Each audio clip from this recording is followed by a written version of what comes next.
Vous êtes toujours dans le bœuf politique sur JMTV+, et notre invité de ce jour est Rachid Nekaz, un homme qui détonne, un homme dont on ne peut pas se passer qu'on l'aime ou qu'on l'aime pas, un homme très très riche qui a beaucoup de choses à vous raconter. Rebonjour Rachid Nekaz. Bonjour, bonjour mon cher Jacqueline. Je vais vous serrer la main pour vérifier que c'est vraiment vous, vérifier votre ADN.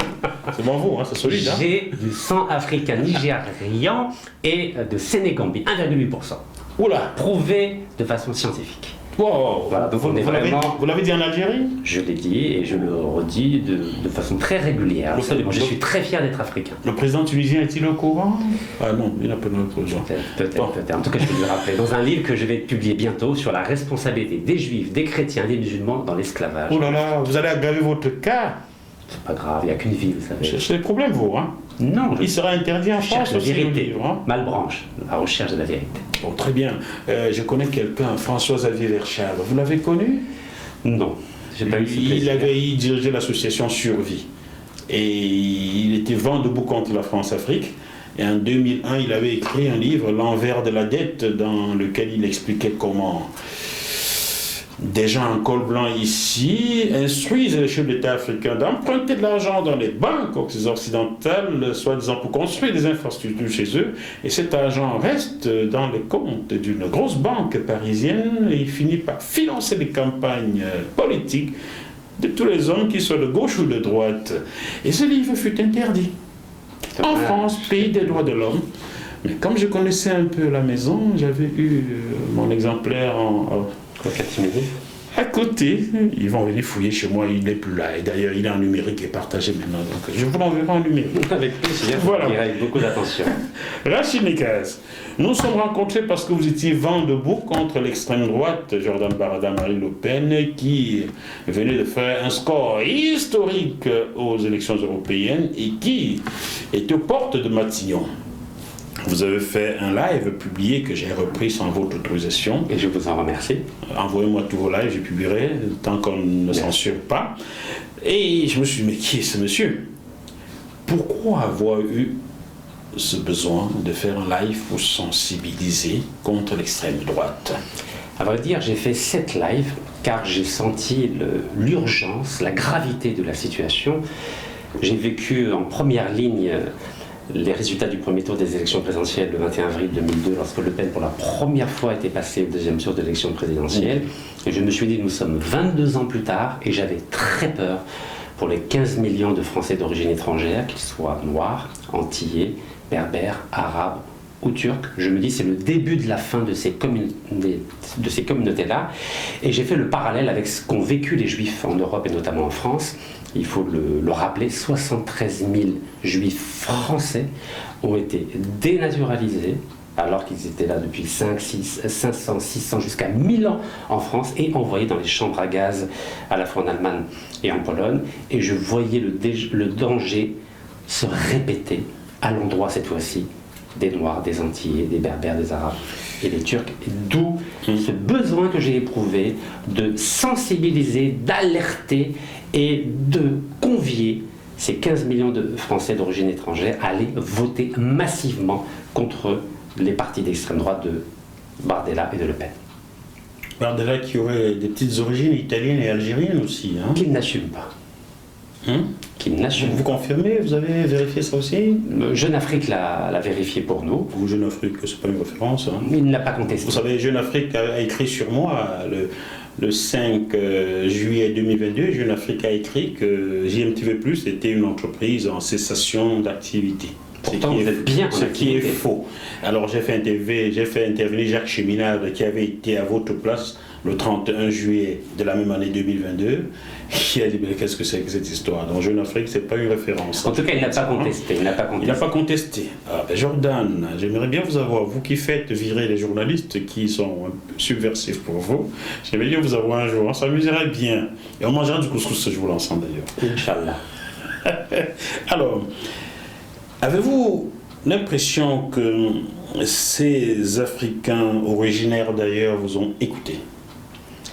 En tout cas, j'ai pu observer que grâce à de multiples interventions, dont la mienne, il y a eu une mobilisation plus importante lors des élections législatives qui ont suivi les élections européennes, notamment le 30 juin et le 7 juillet. C'est ce qui a permis que le Rassemblement national, qui était numéro 1 en pole position au niveau des sondages, se retrouve finalement en 3e position. Il n'y a pas eu que la mobilisation qui a fonctionné, il y a eu le jeu d'un désistement. Le jeu de désistement des partis dits républicains. Absolument. Pour vous, le Rassemblement national n'est-il donc pas un parti républicain? À l'évidence, non. Pourquoi non?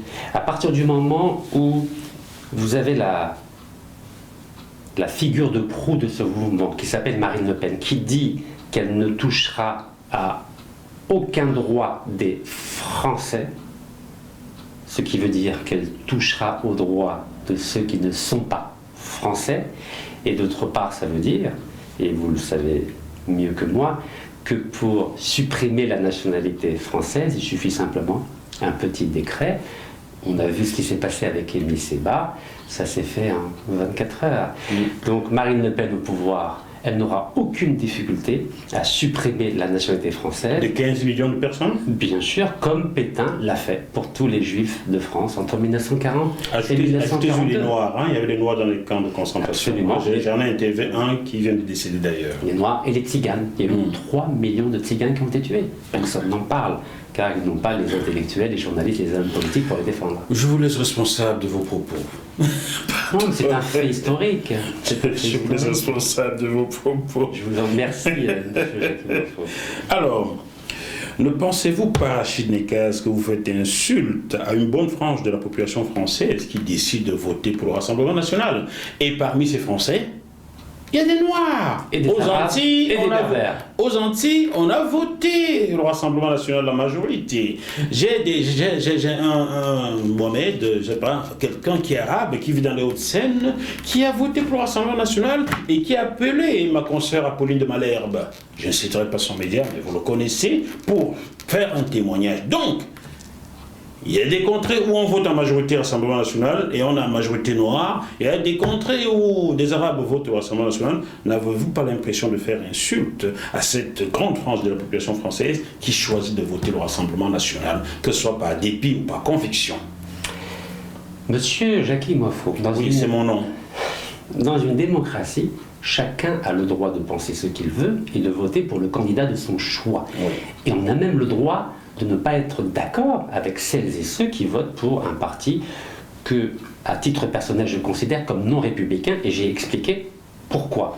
Donc qu'il y ait des Africains, des Noirs, des Antillais, des Arabes, des Berbères qui votent Front National, c'est leur choix, c'est leur décision, qu'on peut respecter, mais en tant que militant engagé, c'est aussi mon devoir d'alerter la majorité de mes compatriotes africains du danger de voter pour ce parti-là, et c'est la raison pour laquelle je me suis adressé spécifiquement aux Africains, aux Antillais, aux Berbères, aux Arabes et aux Turcs pour leur dire attention, ne vous faites pas d'illusions par rapport à ce parti-là. Et j'ai rappelé l'historique du maréchal Pétain, qui était le sauveur de la France pendant la Première Guerre mondiale et qui a été le fossoyeur de la République française et des Français d'origine et de religion différentes pendant la Deuxième Guerre mondiale. Donc ne faites pas la même erreur. Marine Le Pen ou Bardella, dès qu'ils vont arriver au pouvoir, et l'ont démontré lors du débat des élections législatives, ils ont dit que les binationaux n'auraient plus le droit d'avoir des postes, entre guillemets, stratégiques au sein de la République française,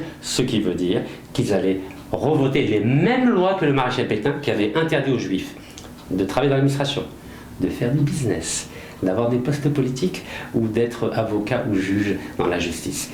Donc nous assistons à ce qu'on appelle un remake de ce qui s'est passé pendant la Deuxième Guerre mondiale en France, et c'est extrêmement dangereux, mais pour cela il faut un peu lire, et donc comme les gens ne lisent pas, nous utilisons les réseaux sociaux pour leur parler, car c'est plus facile d'écouter une vidéo que de lire un livre de 300 pages. Que répondez-vous aux Antillais qui vous disent on en a marre des béquets, on peut faire même avoir ce Rassemblement national au pouvoir? Que répondez-vous à ces Antillais spécifiquement? Ils sont là, vous pouvez leur parler directement. Alors, mes chers frères et sœurs antillaises, d'abord j'ai remarqué que, prenons l'exemple de la Martinique, 87% des Martiniquais ou des Réunionnais n'ont pas voté Donc, ce qui veut dire qu'il y a un désintérêt massif des Antilles eu égard aux élections législatives qui ont lieu en France. Et pour celles et ceux qui considèrent que le Front National ou le Rassemblement National n'est pas un problème, puisque vous ne voulez pas lire des livres de 300 pages, je vous ai rappelé très gentiment que lorsque le Front National va arriver au pouvoir avec Bardella ou Marine Le Pen, croyez-moi, tous les avantages sociaux que vous avez aujourd'hui aux Antilles, il faut les supprimer. RSA, retraite, allocation logement, allocation des enfants.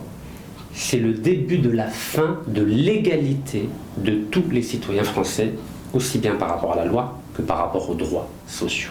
Donc voilà ce que je voulais vous dire aujourd'hui, puisque notre frère Jacques Moifo me donne la possibilité de m'exprimer directement à vous. Et la devise de la patrie changera-t-elle aussi en ce moment, avec l'arrivée du Rassemblement national au pouvoir, l'éventuelle arrivée? La devise, c'est bien? Alors, vous savez que 1789, c'était liberté, égalité, fraternité. Lorsque Pétain est arrivé au pouvoir, lorsque Pétain a reçu les pleins pouvoirs de l'Assemblée nationale française le 10 juillet 1940, il a abandonné liberté, égalité, fraternité et c'est devenu travail, famille, patrie. Donc tout change, rien n'est définitif en histoire, rien n'est éternel. Tout peut basculer, malheureusement, la plupart du temps, dans l'horreur. Comme cela s'est passé pendant la Deuxième Guerre mondiale où 50 millions de personnes ont perdu la vie. Pour préparer cette émission, j'ai passé quelques coups de fil et des gens me disent que la montée de l'extrême droite a été une stratégie d'Emmanuel Macron. Quelle lecture faites-vous de cette analyse de certains politiques? Vous savez, un homme politique, c'est ni un prêtre, ni un imam, ni, on va dire, rappelez-moi l'équivalent dans la religion hébraïque. Vous savez, j'en perds mon latin à force. Ni un rabbin? Merci beaucoup. Ni un rabbin. C'est un homme qui veut garder le pouvoir le plus longtemps possible. Et nous, en Afrique, on sait que c'est la première religion. Comment rester au pouvoir le plus longtemps possible. Vous parlez de la Paul Biya? Non. Non, c'est un mauvais exemple. Paul Biya, Kadhafi, Bouteflika, Sassou Nguesso, Paul Kagame, j'en passe et des meilleurs. Donc, vous savez, nous n'avons pas le monopole de l'éternité du pouvoir dans chaque pays africain. Et donc, venons donc à Macron. On lui reproche d'avoir sciemment fait monter le Rassemblement national pour pouvoir asseoir son pouvoir. Mais il a raison. Je crois que n'importe quel homme politique qui n'est pas, encore une fois, ni un prêtre, ni un imam, ni un rabbin, aurait fait la même chose. Il ne faut pas lui en vouloir. Mitterrand, en 1986, quand il a fait voter la loi sur la proportionnelle, a permis au Front National d'avoir 35 députés à l'Assemblée nationale, tout ça pour affaiblir le parti de Jacques Chirac, du RPR et de l'UDF. François Mitterrand, vous parlez de ce jeune homme qui un jour eut la croix Francis. C'est la croix de Francis des mains du maréchal Pétain? Maréchal Pétain, je vous rappelle que c'était le sauveur de la France. Ce monsieur qui a fini par être de gauche pour gouverner la France 14 ans, c'est de lui vous parlez? Ça s'appelle un homme politique. Un homme politique n'est pas guidé ni par la morale, ni par la religion, mais plutôt par ses propres intérêts. Et nous le voyons tous les jours en Afrique. Pourquoi voulez-vous que ce soit différent en Europe ou aux États-Unis, par exemple, d'où je reviens? Pour vous donc, Macron a joué un mauvais jeu qui a failli brûler la France, c'est ça? Vous savez, je n'ai pas de jugement de valeur à porter sur la stratégie politique d'Emmanuel Macron. Ce que j'observe, c'est qu'il est en situation plus favorable aujourd'hui qu'il ne l'était au soir des élections européennes. Il est en position plus favorable aujourd'hui? Expliquez-nous ça un peu. Aujourd'hui, vous voyez bien qu'il n'y a aucun parti politique en France qui a la majorité. Donc nous retrouvons une tradition républicaine liée plutôt au parlementarisme de la 3e et de la 4e République, où c'est les partis qui font la pluie et le beau temps à l'Assemblée. Donc Emmanuel Macron a en face de lui des partis politiques qui n'ont pas du tout l'expérience du parlementarisme, car c'est un art et une science, le parlementarisme. Il y a une grosse différence entre une république parlementaire, où c'est les partis qui font la pluie et le beau temps de la politique, et une république présidentielle, où c'est le président qui est le chef d'orchestre de la République. Donc aujourd'hui, on voit bien, ni le Rassemblement national, ni la France insoumise, ni le Parti socialiste, ni les Républicains n'ont cette finesse, ni n'ont cette culture du parlementarisme. Et c'est la raison pour laquelle aujourd'hui, Emmanuel Macron redevient le chef d'orchestre en cultivant les divisions des uns et des autres qui sont incapables de se mettre d'accord sur un programme commun dans le cadre d'une coalition, par exemple. Alors que ça fait partie de la culture politique en Allemagne, en Italie, en Angleterre et en Espagne. Mais la France n'avait jamais été confrontée à ce cas de figure. C'est pour la première fois cela arrive. La France a toujours été confrontée à ce cas de figure pendant la Troisième République de 1875 à 1900. On parlait d'un temps que les moins de 400 ans ne peuvent pas comprendre.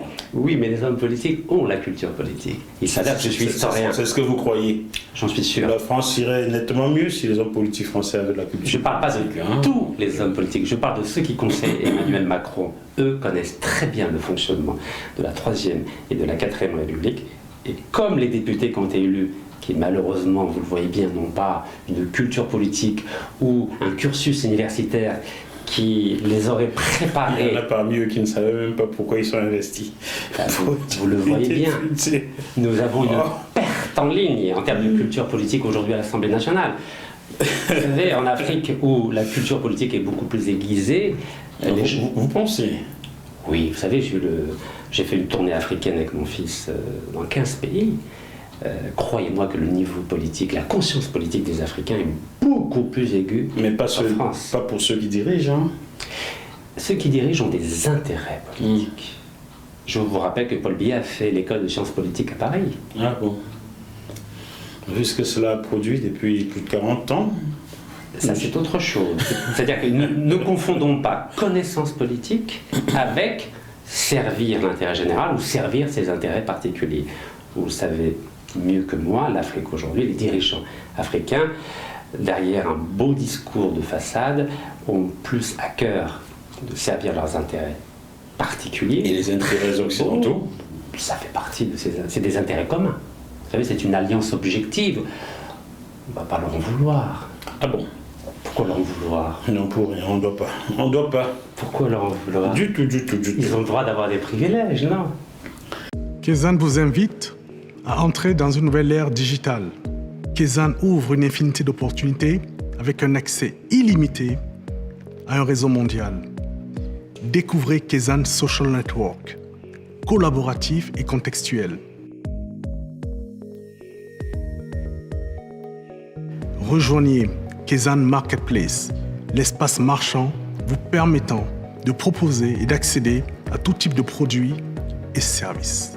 Utilisez Kézanne Wallet, le porte-monnaie digital qui simplifie votre